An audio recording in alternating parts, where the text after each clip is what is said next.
इसमें तो बड़े संघर्षों के बाद पूरे प्रदेश की बुनकर संगठन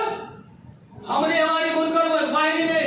माननीय जिलाधिकारी महोदय के माध्यम से राष्ट्रपति महोदय को, हमने आम आदमी पार्टी के सांसद डॉक्टर संजय सिंह को, हमने आजमगढ़ की संसदीय में जाके माननीय प्रधानमंत्री जी को पत्र, जिलाधिकारी महोदय के माध्यम से माननीय मुख्यमंत्री जी को, माननीय प्रधानमंत्री जी को मेल के माध्यम से, ट्वीट के माध्यम से आप लोग बुनकर वाहिनी को सर्च करके देख लीजिएगा। 2 दशक से ज्यादा से उत्तर प्रदेश बुनकर वाहिनी संघर्षों के मैदान में है और चाहे किसी भी दल, किसी भी पार्टी की सरकार हो, उत्तर प्रदेश बुनकर वाहिनी का काम पिछड़े दलित समाज, उत्पीड़ित लोगों के सवाल पे, हक हुकूक के सवाल पे, नाइंसाफी के सवाल पे, ना बराबरी के सवाल पे तमाम जग के तमाम कई झगड़े को ताकते हैं। उत्तर प्रदेश बुनकर वाहिनी का कोई भी कार्यकर्ता न हताश है और न हताश होगा। उम्मीद का दामन हमेशा पकड़े हुआ है। अगर हम लोग केवल जो है संघर्षों में विश्वास रखने वाले लोग हैं, आज हम उत्तर प्रदेश के इस राजधानी लखनऊ की सरजमी पे हम लोग चल के आए हैं। हमारे बगल जनपद के हमारे ही पड़ोसी AK शर्मा माननीय बिजली मंत्री जी से चुनाव से बहुत पहले मिलकर उत्तर प्रदेश बुनकर वाहिनी के लोगों ने जो पत्र दिया था, माननीय मंत्री जी ने कहा था कि मैं इस लेटर को, ये कोई मैं बयान इस मंच से कह रहा हूँ, वीडियो बना लीजिए, चाहे जहां जाके सुना दीजिए। हम लोगों ने कहा था, मेरे मोबाइल में भी साथियों में भेज दूंगा आप लोगों के व्हाट्सएप पे, फेसबुक अगर सर्च करेगा उस पर देख लीजिएगा। AK शर्मा जी, हजारों लोगों की भीड़ थी, हम लोगों ने टाइम लिया था, उनके आवास पे गए, आधा घंटा मिल के हम लोगों से वार्ता की। AK शर्मा जी, उन्होंने ये यकीन दिलाया था कि आप लोगों को मैं विश्वास दिलाना चाहता हूं कि चुनाव से पहले जो नगर पालिका का चुनाव आने वाला था, उस चुनाव से पहले हमारी सरकार ये नहीं कहा कि हमने कहा कि हमारी सरकार कुछ ऐसा फैसला करेगी कि बुनकर राहत भरी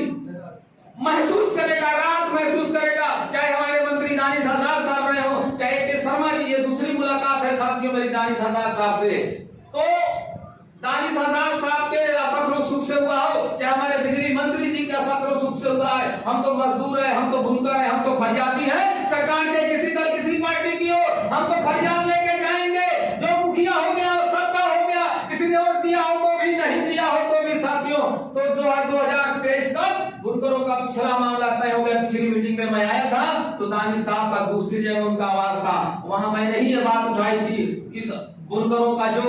मामला है 2020 से रोक दिया गया है, उसको जो सरकार ने रोका था, तो जो सरकार ने आर्डर किया है, बुनकर समाज पैसा देना चाहता था और पैसा देना चाह रहा है। हो सकता है मंत्री जी मैं कोई गलत बयानी करूं, आपके हाथ पैर बहुत लंबे हैं, हो सकता है मैं झूठ बोलूं, लेकिन मामला क्या है कि अगर बुनकर समाज पैसा देना चाह रहा है, आपके विभाग के अध्यक्ष, आपके संबंधित विभाग के लोग, कर्मचारी, अधिकारी आपसे पता करेंगे। अगर ये बात सही है तो विभाग ने चाहे टेलीफोनिक माध्यम से, चाहे आप जो सरकारी अपना उनसे जारी करा दीजिए ताकि ये मामला रुक जाए। हम सच्चाई के साथ हम लोग बात रखते हैं, या नहीं कि हमारे कोई फवारा कर देगा या हमारे कोई बुरा कर देगा। हक बात बोलने वाले लोग हैं और हक बात हमेशा बोलते रहेंगे, चाहे किसी दल पार्टी की सरकार है।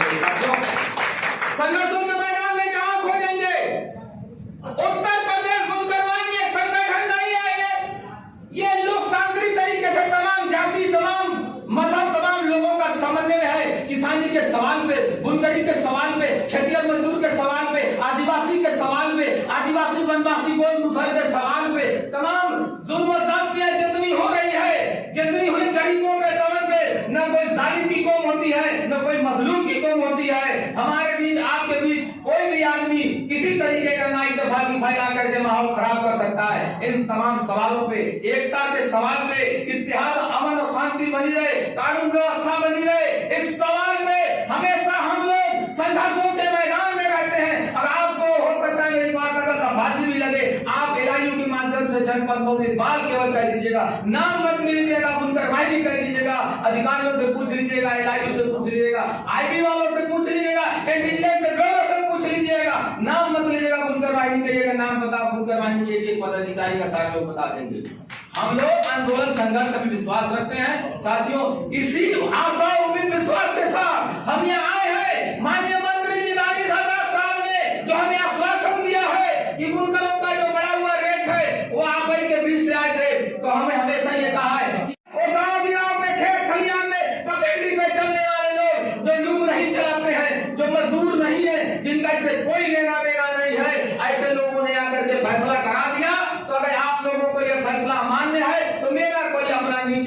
मामला नहीं है, मेरा कोई अपना न कोई झगड़ा है न कोई दांड का मामला है। लेकिन अगर हमारे साथ कोई अगर नाइंसाफी हो रही है, अगर सरकार के मैदान में रहते हैं, अगर आपको हो सकता है मेरी बात अगर धब्बासी भी लगे, आप एलआईयू के माध्यम से जनपद को बाल केवल कह दीजिएगा, नाम मत मिल लीजिएगा, बुनकर भाई भी कह दीजिएगा, अधिकारियों से पूछ लीजिएगा, एलआईयू से पूछ लीजिएगा, आईबी वालों से पूछ लीजिएगा, इंटेलिजेंस से पूछ लीजिएगा, नाम मत लीजिएगा, बुनकर भाई नहीं कहिएगा, नाम बता बुनकर भाई के एक पदाधिकारी का सारे लोग बता देंगे।